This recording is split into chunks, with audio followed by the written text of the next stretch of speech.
आप ये कब सीखेंगे कि मैं अपने विचारों को कैसे संभालूं, मैं अपनी भावनाओं को कैसे संभालूं। हम आपको साधन देंगे कि इस मशीन को कैसे समझा जाए। समस्या चाहे जो भी हो, हम अपनी पूरी क्षमता का प्रयोग करेंगे, लेकिन ये मुद्दा नहीं होना चाहिए।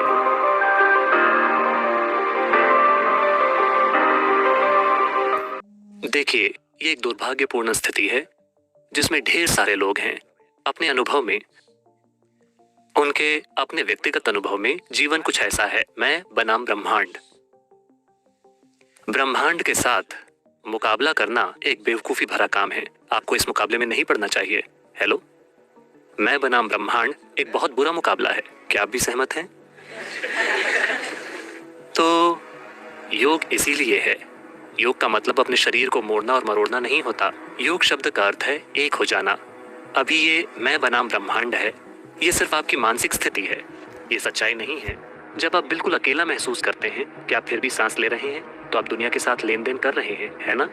आपकी बस अपने आसपास के लोगों से नहीं पड़ती, लेकिन वातावरण से आपको कोई दिक्कत नहीं है, भोजन से कोई दिक्कत नहीं है, अगर उसका स्वाद अच्छा हो तो पानी से कोई दिक्कत नहीं है। आप दुनिया के साथ लेन देन कर रहे हैं, है ना? आपका अस्तित्व लगातार ब्रह्मांड के साथ जुड़ा हुआ है, लेकिन आपका मन ब्रह्मांड के खिलाफ हो जाता है। अगर आप ऐसी मानसिक स्थिति बनाते हैं कि आप ब्रह्मांड के खिलाफ हैं या आप ब्रह्मांड या सृष्टि के साथ मुकाबले में हैं, तो जाहिर है कि आप छोटी छोटी बातों पर कुचला हुआ महसूस करेंगे। छोटी छोटी चीजें आपको कुचल देंगी। जब मैं कहता हूं छोटी चीजें, शायद आप अपनी परीक्षा में फेल हो गए, शायद आपको इस यूनिवर्सिटी से निकाल दिया गया, शायद आपको नौकरी से निकाल दिया गया, शायद किसी ने आपको धोखा दे दिया, शायद ऐसा कुछ और हुआ। ये सब जीवन और मृत्यु के बीच की छोटी छोटी चीजें हैं, क्योंकि आप यहाँ खाली हाथ आए थे, है ना? जब आप मरेंगे तो आपके लिए कोई कंटेनर सर्विस नहीं होगी, आप खाली हाथ मरेंगे। इसके बावजूद ज्यादातर लोगों ने अपने घरों को गोदाम बना लिया है। ज्यादातर लोग अपने सिर पर इतना बड़ा बोझ ढो रहे हैं मानो वो पूरे ब्रह्मांड को अपने सिर पर ढो रहे हों। ये उनकी अपनी मानसिक परिस्थिति है। आप अपने विचारों और भावनाओं की ही बात कर रहे हैं, है ना? आप ये कब सीखेंगे कि अपने विचारों और भावनाओं को कैसे संभालना है? इनके नहीं, इनके नहीं, इनके नहीं, आपके। आप ये कब सीखेंगे कि मैं अपने विचारों और भावनाओं को कैसे संभालूं अपने जीवन के अंत में? जीवन के साथ असल में बस यही एक समस्या है। ज्यादातर इंसानों ने खुद को कुछ ज्यादा ही गंभीरता से ले लिया है। उन्हें समझ नहीं आता कि आपने कंप्यूटर स्क्रीन पर वो पॉपअप देखे हैं।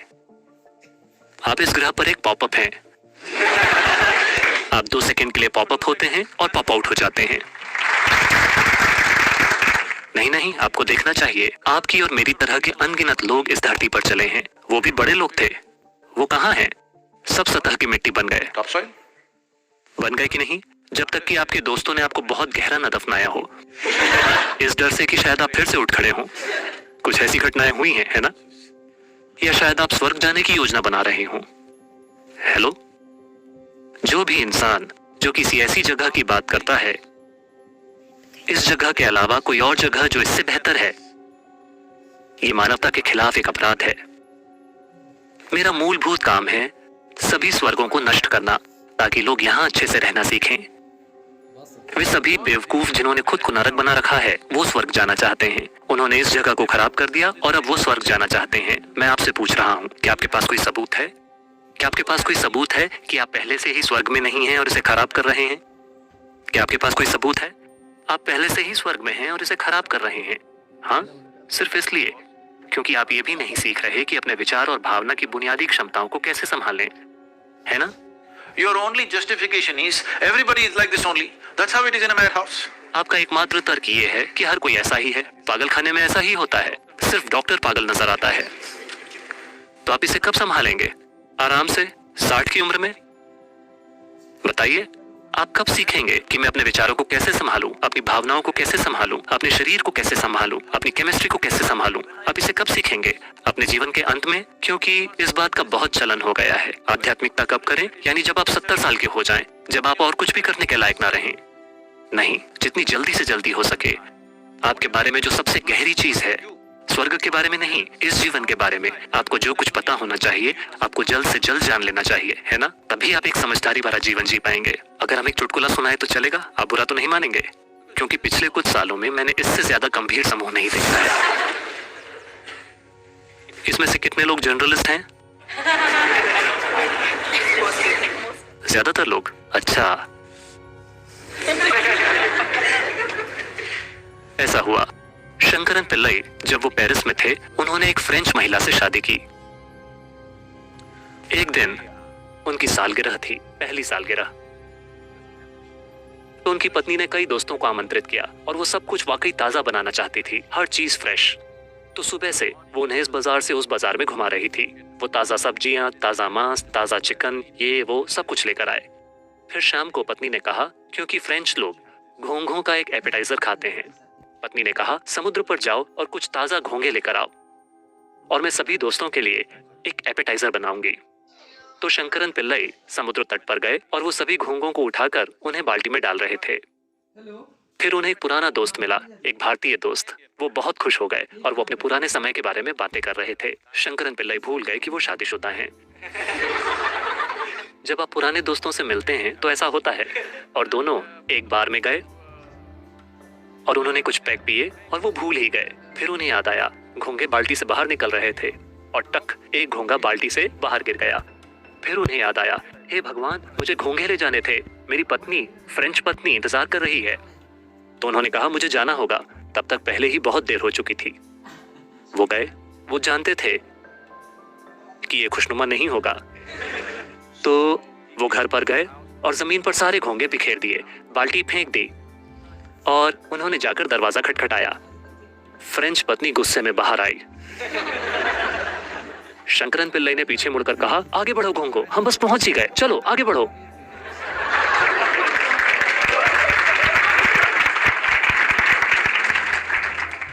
तो आप कब अपने घोंघों को उठाएंगे और उन्हें बाल्टी में डालकर उन्हें ठीक करेंगे? आपकी समस्याएं, आपको उन्हें ठीक करना चाहिए, है ना? ये समस्याएं नहीं है। मैं चाहता हूं आप ये समझें कि आप अपने जीवन से दुखी नहीं हैं। आप बस दो शानदार क्षमताओं से दुखी हैं, जो सिर्फ ये मानव होने का सौभाग्य है कि हमारे पास ये दो शानदार क्षमताएं हैं। पहली ये कि हमारे पास एक स्पष्ट याददाश्त है। इस याददाश्त के कारण ही हमारा जीवन काफी अधिक समृद्ध है किसी भी दूसरे प्राणी की तुलना में। और हमारे पास एक शानदार कल्पना शक्ति है।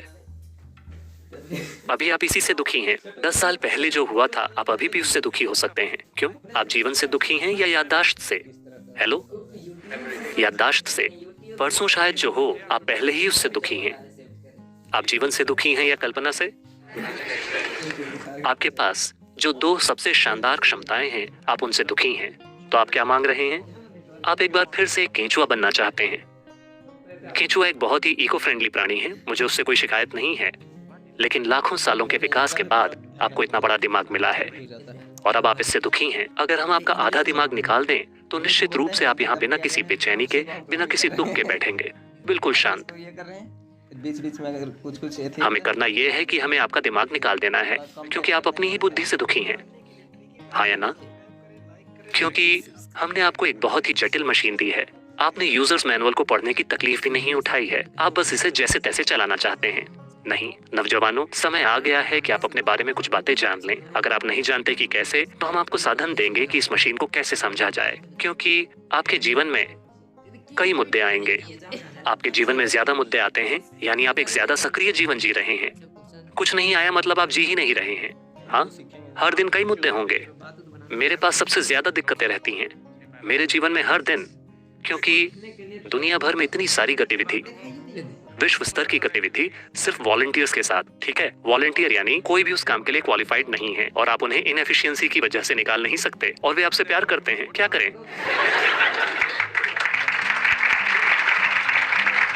ये एक बात आपको पक्की करनी चाहिए कि आपके जीवन में आप खुद मुद्दा नहीं हैं। ठीक है, समस्या चाहे जो भी हो, हम अपनी पूरी क्षमता का प्रयोग करेंगे।